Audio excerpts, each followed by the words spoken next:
तरीका से हमारे ब्लॉक के अध्यक्ष, डिस्ट्रिक्ट के अध्यक्ष और सभी कर्मठ कार्यकर्ताएं हैं, आप सबका हम दिल की गहराइयों से बहुत बहुत आभार व्यक्त करते हैं जो आपने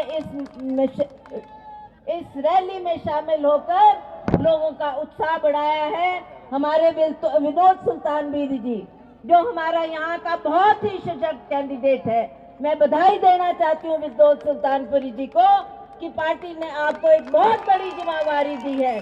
जैसा अभी आपने अपने भाषण में कहा कि आप यहाँ के जो मुद्दे हैं उनको केंद्र के समक्ष उठाकर उन मुद्दों को की आवाज केंद्र सरकार में रखेंगे, ऐसी हम आपसे अपेक्षा करते हैं। और जैसा आपके स्वर्गीय पिताजी ने भी बहुत लंबे अरसे तक वो एमपी रहे, उन्होंने यहाँ का नेतृत्व किया, उन्हीं के पद चिन्हों पर चलकर आप भी उनको इस इलाके को यहाँ से नेतृत्व देंगे और केंद्र में जाकर हमारी आवाज को उठाएंगे। हमें खुशी है कि इस बार बहुत युवा नेता को पार्टी ने चुनकर आपके बीच में भेजा है। मुझे उम्मीद है कि जितने भी हमारे पार्टी के कार्यकर्ता आए हैं, जितने भी डिस्ट्रिक्ट के, ब्लॉक के, बूथ लेवल के सभी कार्यकर्ता, मुझे आपसे पूर्ण विश्वास है कि जिस तरीके का जोश आपने आज यहाँ दिखाया, उसी तरह से अब आप बूथ स्तर पर जाकर काम करेंगे, अपने जोन लेवल पर जाकर काम करेंगे, आप पार्टी को मजबूती देंगे। जो ये चंद से दिन हमारे हाथ में बचे हैं, उसमें आपने ये समझना कि विनोद सुल्तानपुरी नहीं, हम सब इलेक्शन लड़ रहे हैं, हम ही एमपी बनने जा रहे हैं। तो इस भाव से अगर आप काम करेंगे, हमारी पार्टी को भी मजबूती मिलेगी।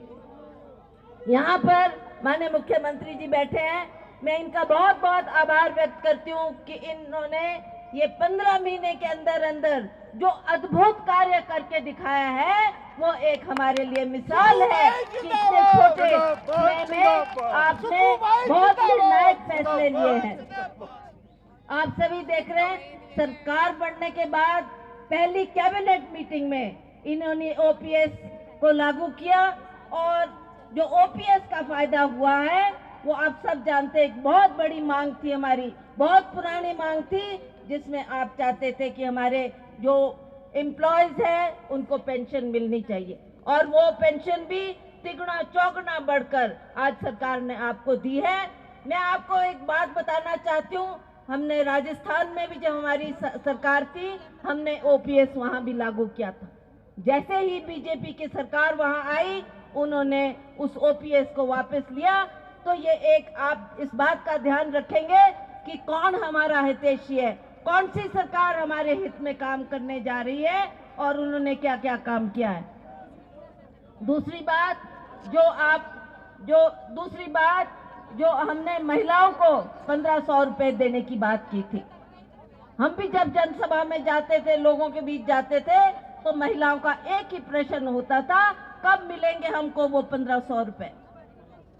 मुझे आपको बताना है कि हमने वो 1500 के लिए वो धनराशि सरकार ने रखी थी और तुरंत हम उसको देने जा रहे थे, पर बीच में जो ये आपदा आई, ये आपदा की घड़ी आई, जिसकी वजह से हमें वो पैसा डाइवर्ट करके लोगों की आपदा के वक्त में उनके साथ खड़े होकर उनके मकान बनाने के लिए, उनकी भूमि के लिए, उनकी आर्थिक तौर से मदद करने के लिए सरकार ने वो पैसा वहां लगाया।